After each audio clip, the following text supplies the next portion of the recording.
जी गुरुजी channel में दोस्तों आपका स्वागत है। आज मैं एक विमर्श लेकर के फिर आपके सामने उपस्थित हुआ हूँ, जिसमें मैं ये बताऊंगा कि भारत को हिंदू राष्ट्र क्यों होना चाहिए। दोस्तों, इस बात को जानना बहुत जरूरी है कि भारत स्वाभाविक रूप से हिंदू राष्ट्र है और उसे संवैधानिक रूप से भी हिंदू राष्ट्र होना चाहिए, क्योंकि हिंदू राष्ट्र से भारत को, भारत की अस्मिता को और भारतीय संस्कृति को, तीनों को एक साथ पिरो करके एक नई माला बनाई जा सकती है। ये वीडियो इसी पर चर्चा पर है। हो सकता है बहुत लोग मेरी इस बात से सहमत ना हो। लोकतंत्र है, लोकतंत्र में असहमति का स्थान भी हमेशा होता है और बहुत सम्मानजनक होता है।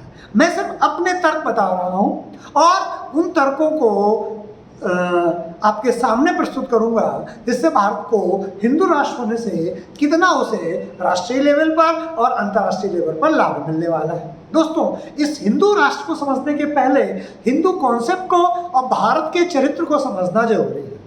दोस्तों, आप जानते हैं कि जो हिंदू राष्ट्र की परिकल्पना है वो सर्वे भवन्तः सुखिनः से जुड़ी हुई है, यानी सभी सुखी हों, हिंदुओं की ये सोच है।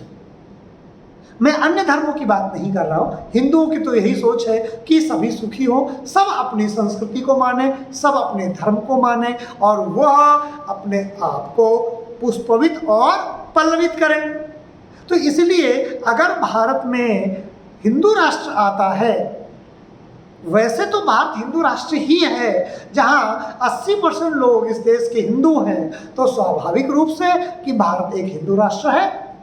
बट संविधान निर्माताओं ने जो एक गलती की, जिसे जो स्वाभाविक रूप से हिंदू राष्ट्र भारत था और तथा जो हिंदू राष्ट्र में भारत में नहीं रहना चाहते थे, उन्होंने अपना इस्लामिक राष्ट्र बना लिया और वह वर्तमान में पाकिस्तान और बांग्लादेश के नाम से जाने जाते हैं। तो यानी भारत का विभाजन धर्म के आधार पर हुआ था। एक राष्ट्र मुस्लिम राष्ट्र बना क्योंकि उन्हें हिंदुओं के साथ नहीं रहना था। क्यों नहीं रहना था, उसके कारण अलग है। लेकिन एक धर्म के लोगों ने, 90% लोगों ने माना कि वो भारत के हिंदुओं के साथ नहीं रह सकते, क्योंकि भारत हिंदू राष्ट्र है और उन्हें एक इस्लामिक राष्ट्र चाहिए। तो उन्होंने पूर्वी पाकिस्तान और पश्चिमी पाकिस्तान के रूप में इस्लामिक राष्ट्र ले लिया, जिसके बाद ये अलग बात है कि धार्मिक मान्यताओं के आधार पर बनाया गया पाकिस्तान फिर से विखंडित हो जाता है और एक नए देश बांग्लादेश का जन्म होता है।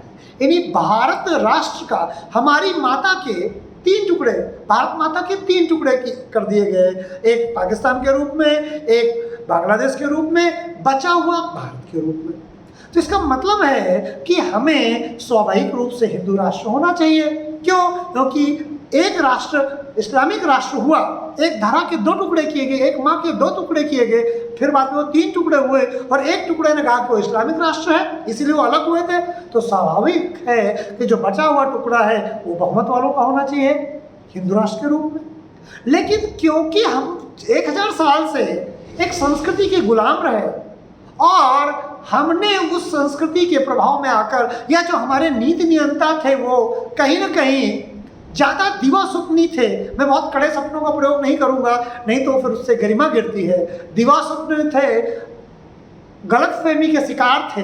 इन शब्दों से आप हमारी गहराई को समझने का प्रयास करें, ठीक है। तो जो दिवा स्वप्न में थे कि जो बचे हुए लोग हैं जिन्होंने एक देश का अलग देश बना लिया था, वो जो बचे हुए लोग हैं वो इस देश की संस्कृति को स्वीकार करेंगे।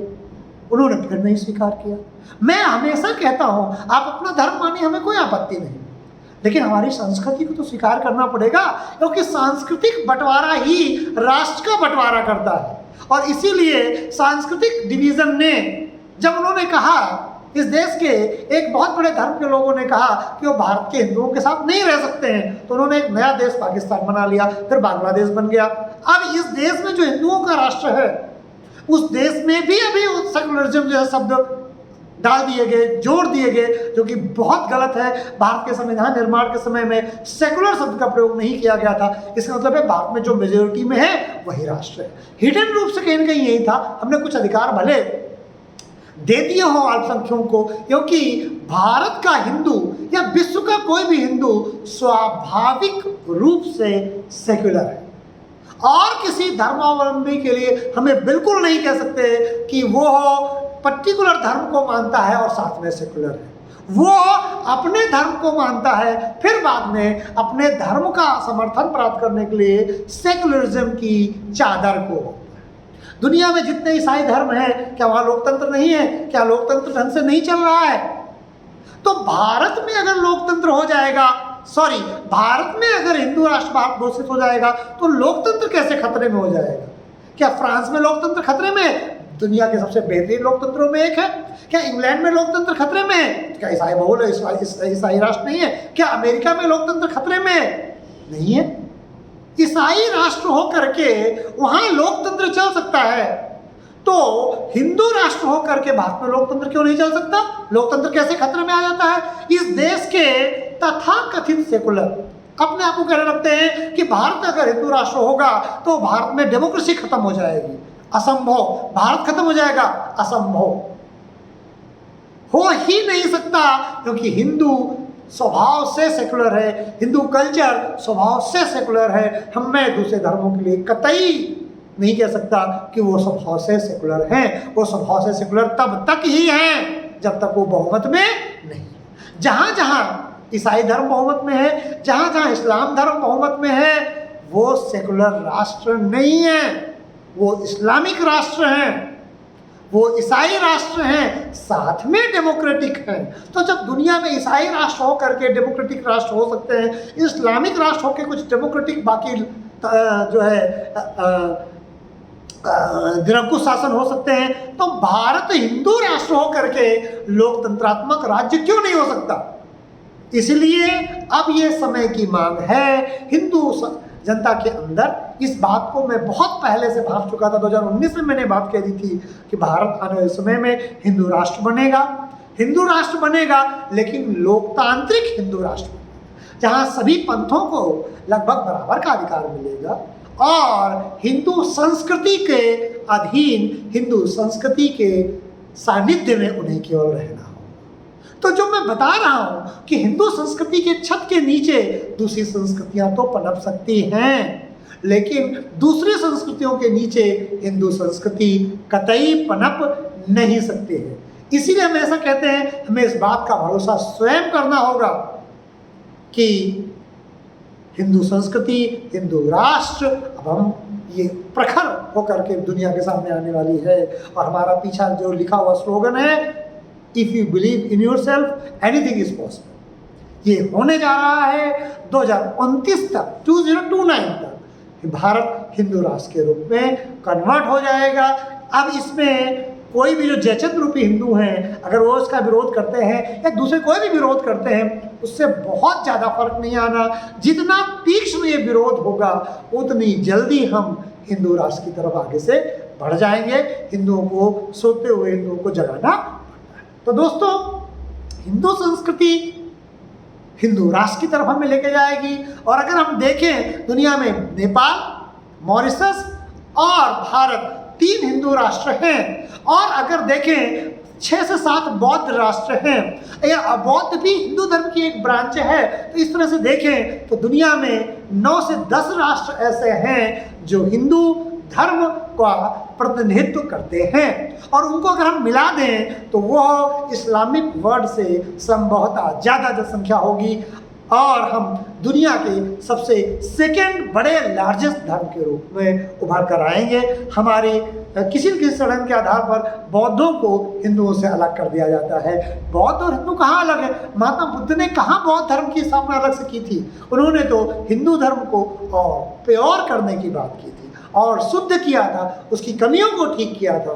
इसीलिए अगर कोई कहता कि दुनिया में इस्लामिक राष्ट्र 50 हैं, तो 11 से 12 हिंदू संस्कृति या हिंदू धर्म से संबंधित राष्ट्र हैं। और पॉपुलेशन के आधार पर मैं अगर इनको कभी जोड़ूंगा तो संभवतः हम दुनिया के सेकेंड बड़ी हिंदू जनसंख्या हिंदू विद बौद्ध जनसंख्या को रिप्रेजेंट करते हैं। और पूरा विश्व अब आने वाले समय में कोरोना के बाद आप मान के चलिए हिंदू संस्कृति, हिंदू पद्धति, हिंदू जीवन पद्धति, हिंदू खान पान पद्धति को उसे स्वीकार किया है और उसे स्वीकार करना ही होगा। इसलिए आने वाला समय हिंदू संस्कृति, हिंदू पंथ के लिए बहुत ही स्वर्णिम है और हमारा जीवन और हमारा हमारी संस्कृति जो हजारों साल से हम जिसके वाहक हैं वो निर्बाध रूप से आगे बढ़ेगी, ऐसी मुझे पूरी उम्मीद है।